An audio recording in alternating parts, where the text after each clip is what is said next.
Typically on this channel, we are talking about working with students with visual impairments, and today is no different, but we're taking it on a little twist.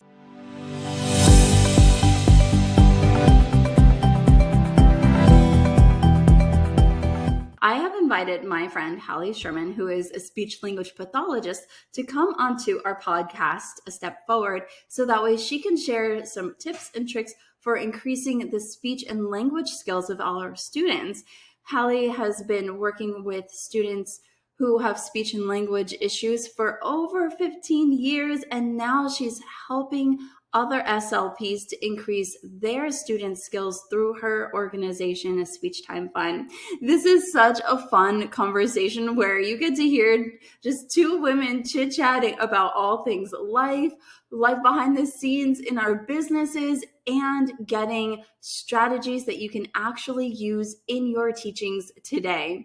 If you are working with students who have speech language issues, or you're working with students who have visual impairments, this is definitely the episode that you do not want to miss, especially if you're one of those dedicated teachers who wants to continue to learn and empower your students to get better. All right, I'm not going to take up any more of your time. Let's go to the show. Welcome, you guys. Today we have a very special treat. We've got Hallie here, who is not an orientation and mobility specialist, but even better. You know how we're always talking about co-collaborating and co-creating with all of the different members on our team? Well, we have an SLP who's doing amazing things in the world, and I wanted to bring you into her world a little bit, and so you guys can get to know her and she can get to know you a little, and you guys can start to form these relationships that really matter so much. Hallie, would you like to share a little bit about yourself with our community? Thank you so much for having me. So my name is Hallie Sherman, and I'm a speech language pathologist. That's what SLP stands for.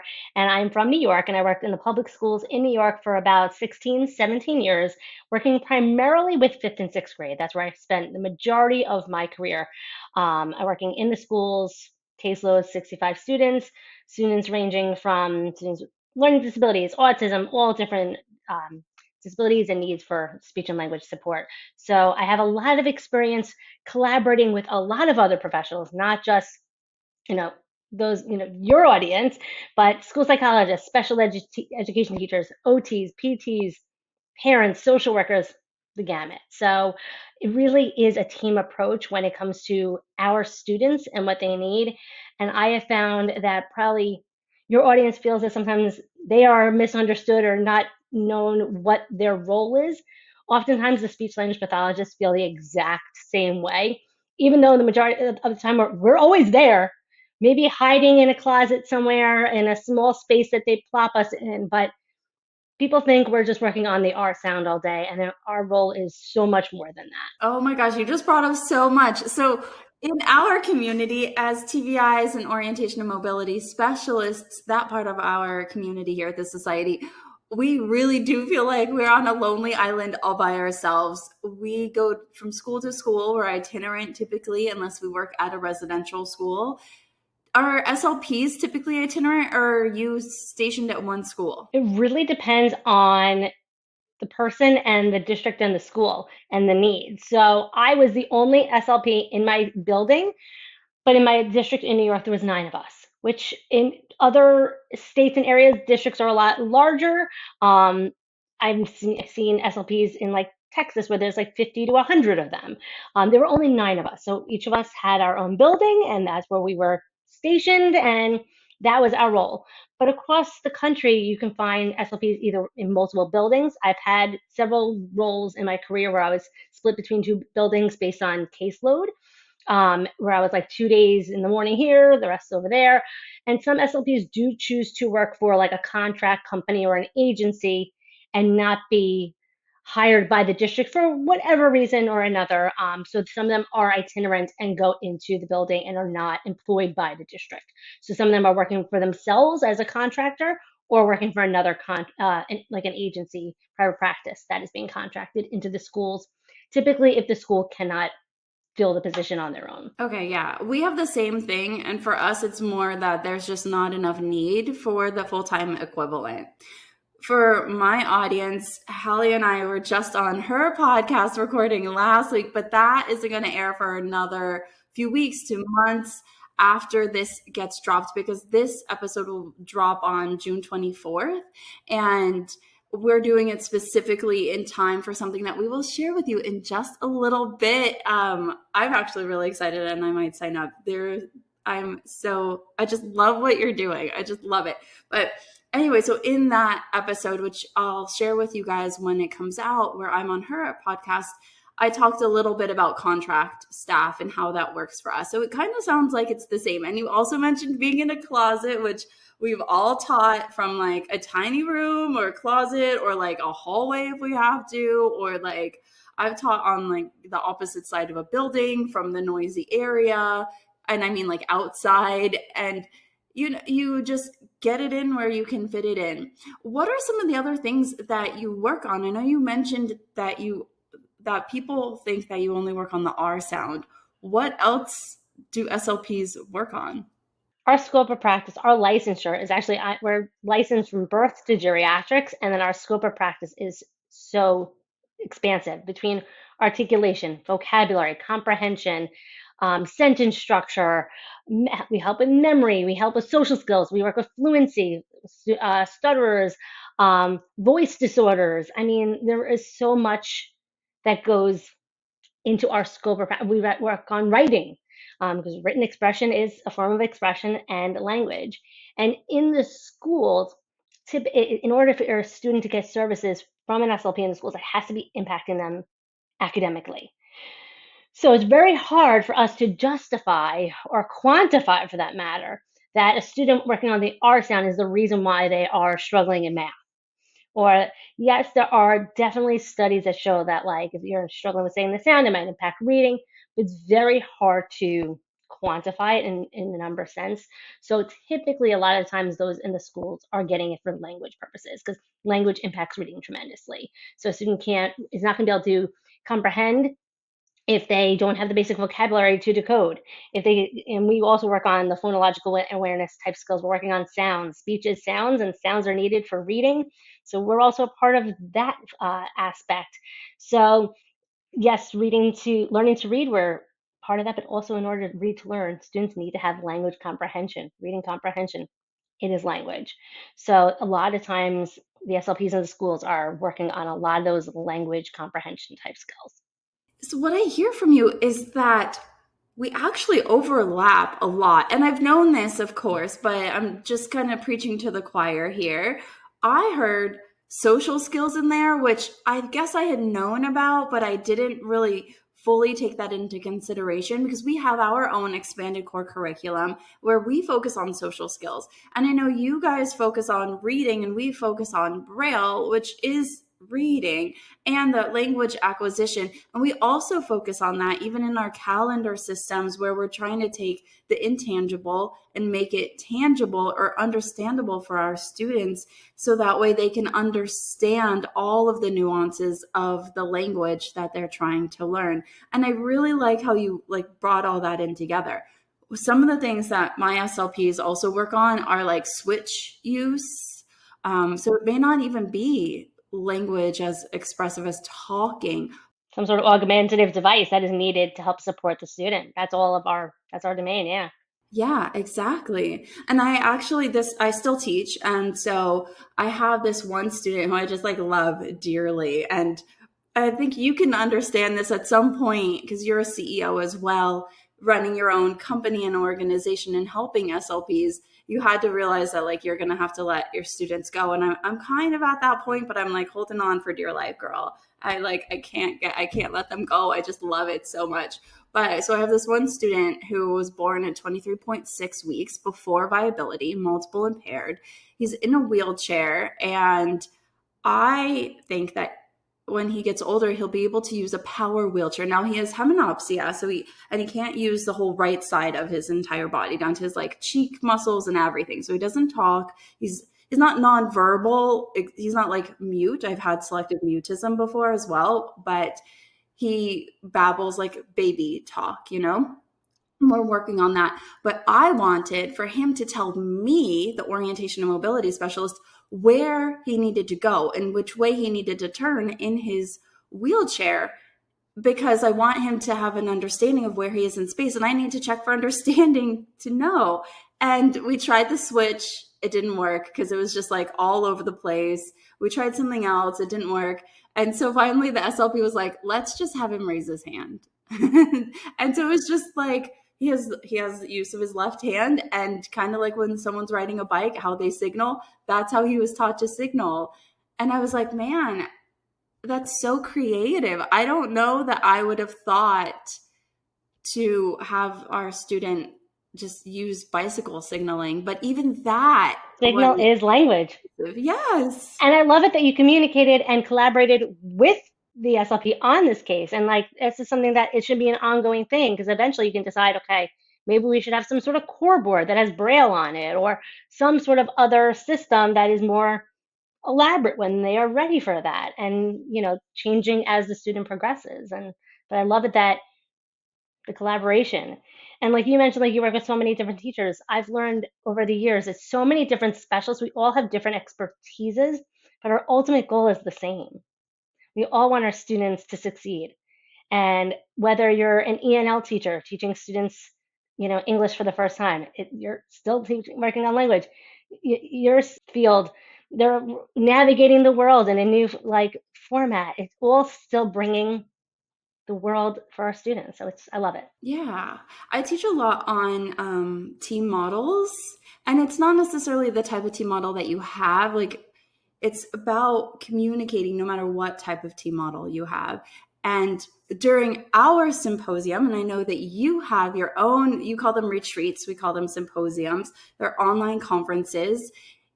We had a group from Croatia come and teach us about I know, right? It was so cool. Orientation and mobility specialists, girl, there are like less than 4,000 of us around the world. So we invite everybody to come on in, and I want to learn from everybody. I'm also an intersection geek. And so if I can see different intersections around the world, I want to see that. But anyway, so they came in, and the model that they used was really interesting. So for multidisciplinary model, it was kind of like different fruits cut up all separate on one platter. So like everybody has their own role, and they kind of come together just at IEP meetings kind of thing. And then for interdisciplinary, it was like a fruit salad, but again, all the fruits are still cut up and they're just sharing the same bowl in the same space. And then for multidisciplinary, it was like a fruit juice. And I love the visualization of that because it really helps me to remember what I'm going for. Like, how integrated do I want to be? And we're often so siloed. So anytime that I can co-teach, anytime that I can take an SLP class or your symposium, your retreat, I will call it, all the better, because what it does is then I have a better understanding of, maybe it's not the exact strategy that my SLP is using with my student, but it is what my SLP knows. And it helps me to have a broader understanding of, okay, this is a concept in the SLP world. I can then bring that into my classes, and then I can go to my SLP and say, okay, I have this understanding, and now we can have a rich conversation, where if I didn't have that information, we wouldn't be able to. You know what I mean? I love that. And something I did early on in my career, mainly because I was, curious more than anything.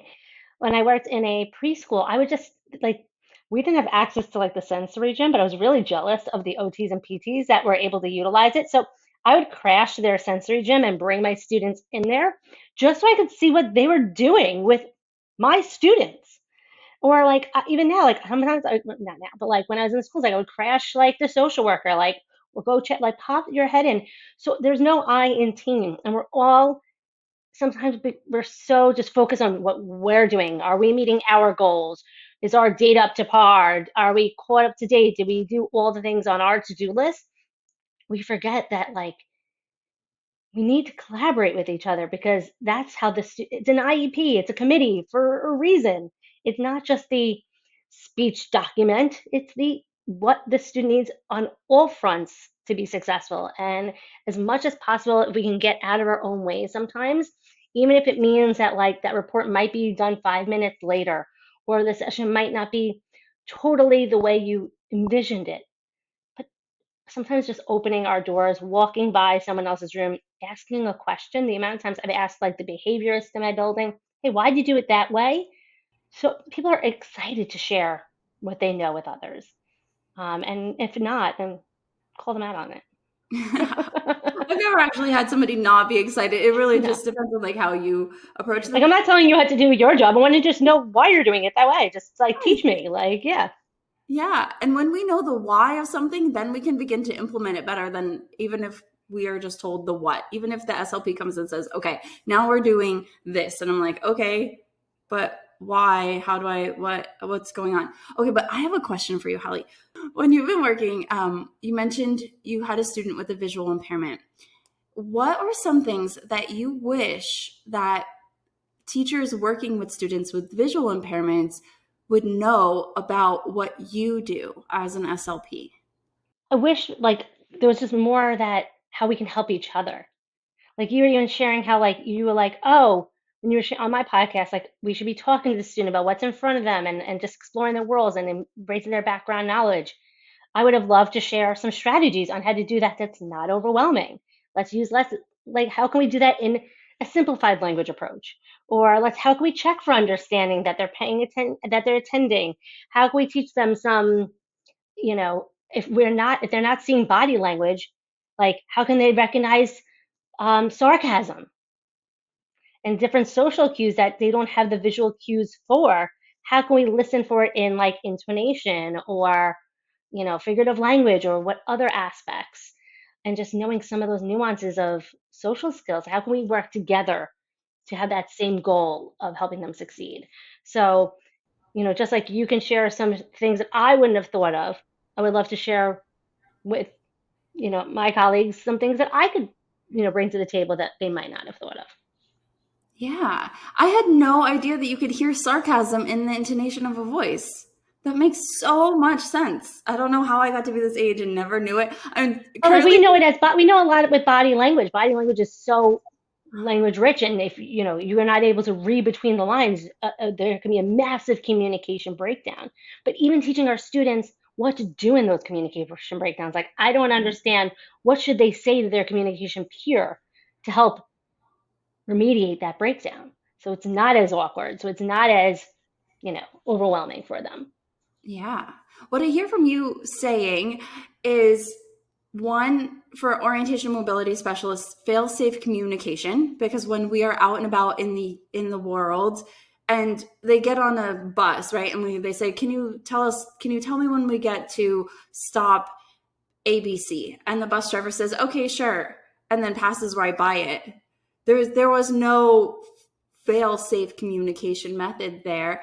And a lot of times I don't always know exactly what to say for them. We have Socratic reasoning that we can go through and all that. But I like the way that you talked about making it very simple, to probably even have like a checklist that my student can understand and then they can run through and then they could say these things.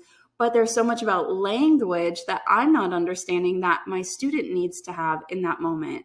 And then social skills, like, of course we would do that.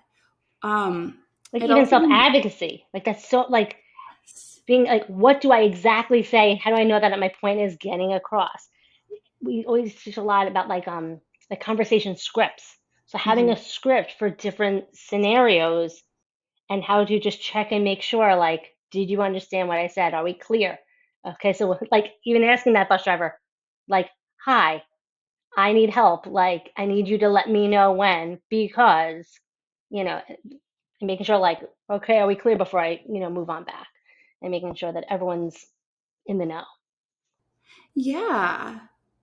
I think I haven't been teaching that pause and that checking for understanding from my student to the bus driver. You know, what are some easy tips that any teacher can begin to employ that would increase the speech and language skills of any student? The one main thing is how can we reduce the cognitive overwhelm and the language overwhelm? Like there's obviously so many things sensory wise going on. How can we make sure it's simple as possible and less, just that less overwhelm? So if we wanted to make sure that they're understanding, making sure to reduce, background noise, or teaching them how to filter out background noise when they have the vision impairment and things like that going on. So just making sure to one always be checking for understanding. Like, are you here? Repeat back what I said. Um, Making things. We always like to do things visual, but having other sort of cues to help them out and coming up with that system. Having some sort of code, like the student can say, like maybe make. I always do like my students, like pull on my ear or pretend like you're rubbing your eyes or rubbing your forehead. If you need me to repeat, like some sort of for the teacher and the student, this maybe they're embarrassed to say things out loud in the class, like I need you to like help me out with that. Having some sort of code between the teacher and the student that like, hey, I need some more support, but I don't want to ask in front of my peers. So making sure having those dialogues and systems in place so that everyone is set up for success. That's really great points. I had never thought about students who just don't want to speak up in class, and it makes complete sense. Have you ever worked with a student who has selective mutism? I have. There's a lot of gray hair. It's definitely not my expertise, especially in the schools, because it's like, it's an anxiety disorder, but if their language is intact, it's like it's not something that I have had a significant experience with. I've had students that felt more comfortable speaking with me in a small group than in the classroom. And I've had experience like, it's a lot of counseling involved. A lot of the students that we work with, it's more than just teaching them. It's teaching them to be okay with their differences and to be okay advocating for their needs, and that it doesn't make them anything less than their peers. Yeah, we have the same. We absolutely have the same. And we can look at the grief cycles as well. And I'm sure you guys have grief cycles that you help families and students process as they are going through that, because it can be really difficult. It just made me think of my student who had selective mutism, and she would speak very quietly a few words to certain people, and if you got to be one of those people, it was beautiful, but any tiny thing could make it go away. And I never really thought about, after she left our school and maybe she got over it, maybe she was the type of student who would have needed those accommodations to make the signs or do different things with their teachers. For you, what are some of the most fun games that you play with your students? Maybe things that we can incorporate on for our lessons, if we're doing compensatory skills, if we're working with our student with a visual impairment. And don't worry about needing to know how to adapt it. We'll figure that out. I'm just looking for ideas. Like if we have a few minutes and we're looking to increase some SLP skills, what would that be? I love using YouTube and like Pixar shorts and commercials into my speech room. So like One Man Band, for example, is a video of a little girl who goes and sees two men playing all these different instruments, and she's deciding who to give her coin to. And what's good for like language, because it's nonverbal, so that it's all listening to the music and how it's changing for like her emotions, but then also understanding the dialogue. The benefit is like you could give the characters a dialogue. Like that could be the adaptation, is like you're telling the story, and you can work on just different comprehension skills. They can retell the story in their own words. How is the emotion changing with the music? Even with commercials, like, is it a funny, like, do they understand the humor of the commercial? Um, just, I love using technology in a way that just brings in learning in a different format versus just like reading an article and answering questions and just changing things up. So I love just playing games, whether it's Jenga, Uno, all those things to just make learning fun, especially for my students. They are constantly reminded that learning is tough for them. They are kind of like, especially in the older grades, they're more aware that there's something different. They're getting failing grades. They're in a smaller class size, or they're getting pulled to the back of the room for checking for understanding, taking their tests in a different room. They're very aware that things are just different for them. And then here the speech lady comes and pulls them into like a small room that's 100 degrees and asking them to like do some vocabulary games when their friends are in music class. Like that's just mean. So if I can just make learning fun for them, but they don't feel like they're being punished for being different, and also getting them those quick wins is also, I'm so passionate about like how can we make things not so easy where they're like, why am I here? Not so challenging where they shut down and say, I'm out of here. But that I called it the Goldilocks. It needs to be right in the middle so that they feel like they're getting value out of coming to your room, working with you, and building that confidence. I would say if I can be that one person in their day where they feel successful, I've done my job. And if they had fun and even laughed a little bit, even better. So I just love playing games.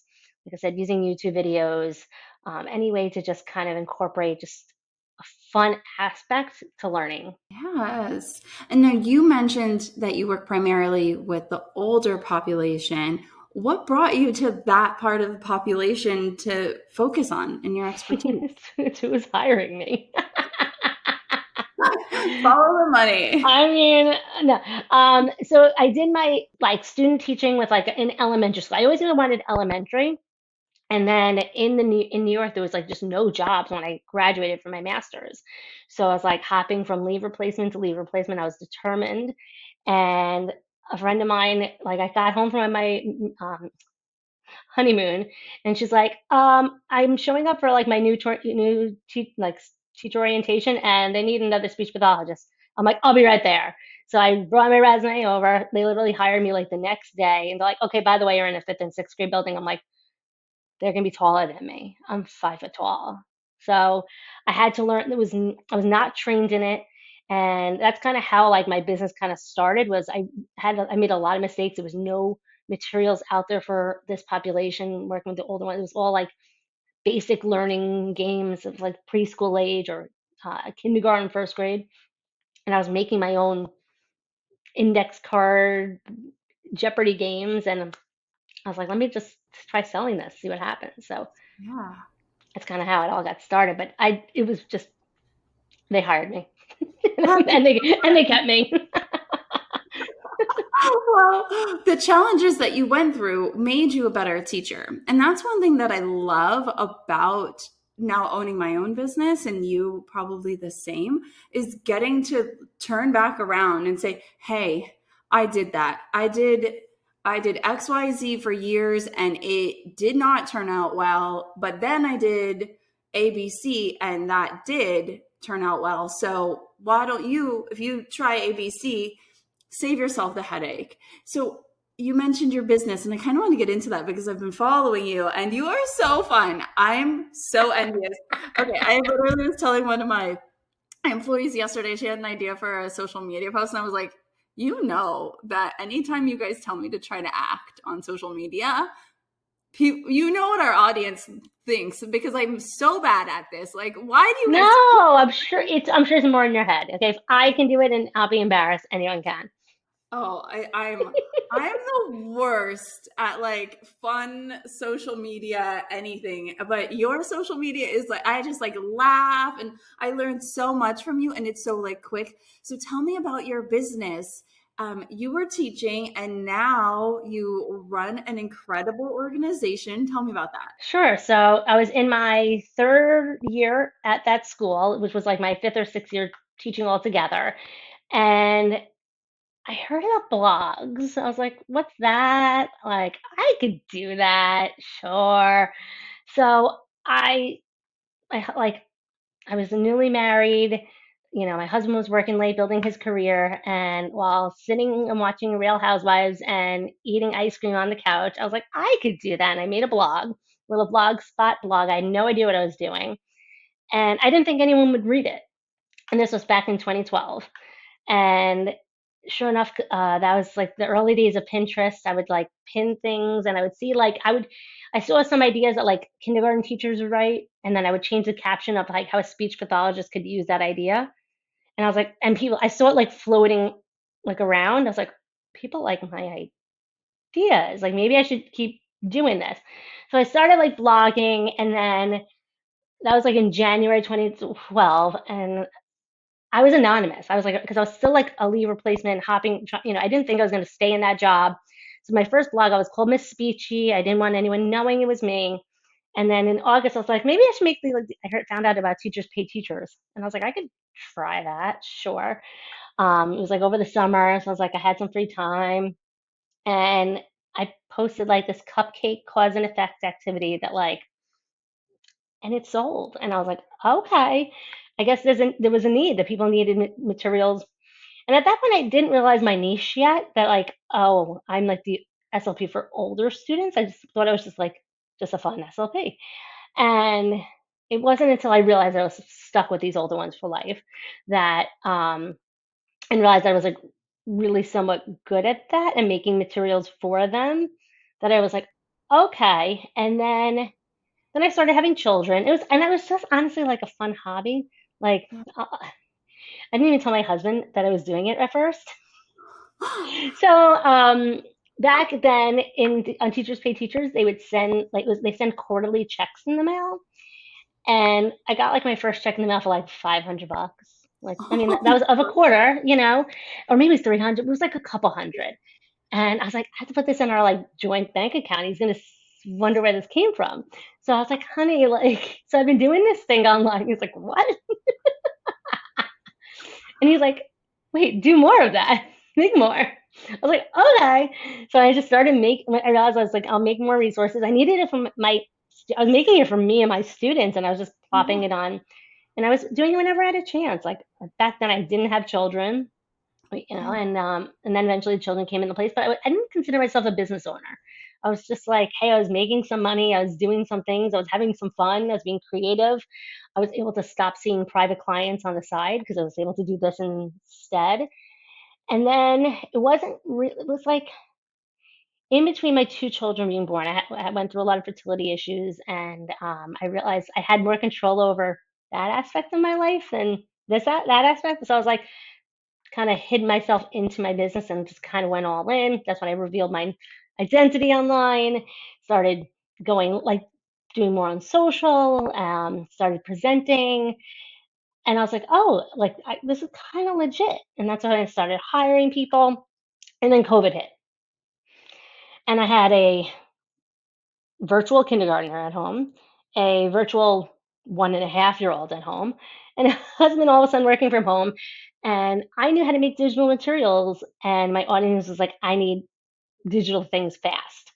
And I'm like, I'm supposed to be like logging on and teaching virtually. I have my kindergartner going on virtual Zoom. I had a 1.5-year old, in the diaper on my lap. Like it was crazy time. And that's when I started really hiring and really like started taking myself seriously. I was like, I need help. This is a business. And yeah, kind of took off from there. And once I started having a team and systems, that's when I started my membership. That's when I started my podcast and all those, you know, fun stuff that I was able to bring into the picture once I really realized what Yeah. I had in front of me. That is so beautiful. It's a complete opposite story of mine. You and I will talk later about that. But um the COVID thing I do relate to very, very much because I started my online conference in 2018, mostly because I was teaching and I wanted to connect with other teachers around the world. We mentioned just a minute ago that I'm an intersection nerd. Like you and me in New York, we would spend a lot of time at Yes, intersections and I would teach you all the things and it would be love so it. fascinating only for me. But I wanted to like get together with people who are also equally fascinated by this online. And this was 2018. So then in 2020, everybody was like, oh, you knew the future. And I was like, no, I didn't. I just made something so I could hang out with my friends. Well, I was my conference was in person before COVID. So I was Oh, traveling like it was only like once or twice a year because I was yeah. teaching full time. I didn't leave the school till 2023. Mhm. Um, and yeah, so it was like all we were ready to go to Indianapolis summer 2020, and that I was like, I kind of need a virtual assistant. Like it was back in like December of that year. I was like, I think I need help planning this event. Like I think I'm done doing it myself. And thank God I did because I needed someone to help me like cancel my bookings and reservations and switch it to virtual. And it was crazy. So good. So now your retreat, you have three of them a year, and one is coming up. I love the fact that you're doing a retreat in the summer. Tell me about that. So it really all stemmed from COVID. So like that first one was July 2020, and I think 1,500 people showed up like virtually because it was like it was in the heart of. I mean, there was nothing going on, and we already had an event just pivoted to virtual. And then I just kept, I was like, there was such a need and people were just like eager that I was like, I'll do another one in November. I'll do another one in March. And now it's just 3 times a year. And one thing I love about it is it's more than just a conference. Like I call it a conference just so people understand what it is, but I call it like a celebration. It's speech pathologists that love what they do, that get together virtually and learn. And I tried to take the aspects that were in, when we were in person, and how can I transfer that over into a virtual sense? Like I didn't want people feeling like they were just stuck behind a computer all day. So it's a fast pace. It's 6 hours, but like different speakers. We're moving fast. We have a virtual photo booth because that was in person. We had a photo booth. So I found a company online that we do virtual photo booths, and I turn all the pictures into like a slideshow and we share it at the end. We play games. I have like a wheel of names and we're having raffles. um, if you sign up early enough, we send out a mailed swag package in the mail because like I loved my swag bags when we were in person. Like how can we still give swag as if they were in person with us? So yeah, it's just fun, and a day of just like not only do like I find speakers that are talking on topics that are relevant to the time and what people are asking for. But I learned so much from just the attendees. Everyone's in the chat sharing, like, did you try this book? Did you try this? Like, anyone ever heard of this person? And yeah, it's just a way to like stay fresh when so often in our fields we feel alone. Girl, preach to the choir. I am there. I am so there. And I love the fact that it's one day. So it's not like as though I'm planning my entire vacation around it. It's not like as though I have to take days and days away from my students because ours are, we have two. One is 3 days and one is 2 days, two very long days, or three like shorter days. And I love them. But I was inspired by yours and I was like, should we do three? And zero people said yes. And I was like, I get you, And but honestly, like we keep going back and forth, like, should we cut it down to two? But like, well, people keep showing up. Some people go to all of them. Some people pick the one of the year that they want to, and it's just whatever time of the year works best for people. And yeah, yeah, and it sounds so interactive. So you guys, we're gonna drop the link in the chat. In the chat. Oh my gosh. show In notes. the description. I think let's just keep my mistake in there. We're gonna drop the link in the description so that way you can go check it out and see if this works for you. I think it's really important as VI specialists and gen ed teachers and all related service staff to go to the other domains conferences and their professional development, if for nothing else, to see what are the topics that they're talking about and create those connections. So then that way we aren't as siloed, because I know for our community, we can often feel like we are on lonely islands all by ourselves. And it kind of seems like you do too. And your retreat this summer is going to bridge that gap for us and help us to create more connections and to learn and feel inspired and have the information we need in order to make better decisions as educators. So true. We're lifelong learners. If we say we've learned everything, like the field has changed so much. Like there was no iPads when I was in graduate school, and now students are talking with iPads. Like that didn't exist when I was in graduate school. Like so, I need to constantly be learning, and if we cut ourselves short from that, we're doing a disservice to our students. I 100% agree. Well, I'm going to honor everybody's time and we're going to wrap up, but we have one question that I like to ask every guest at the very end, and I didn't prep you for this. But the entire premise of our podcast called A Step Forward is for us to just take a step forward into being a better educator every single day. We don't have to be perfect. So if you could give one piece of advice to our audience and our community to help them take one step forward to being a better teacher, what would you say? Don't be so hard on yourself. Just laugh, even if like a lesson went flat, didn't go as planned, student didn't laugh at your joke, a paper, whatever it might be. Just brush it off and don't take yourself too seriously. Just have fun.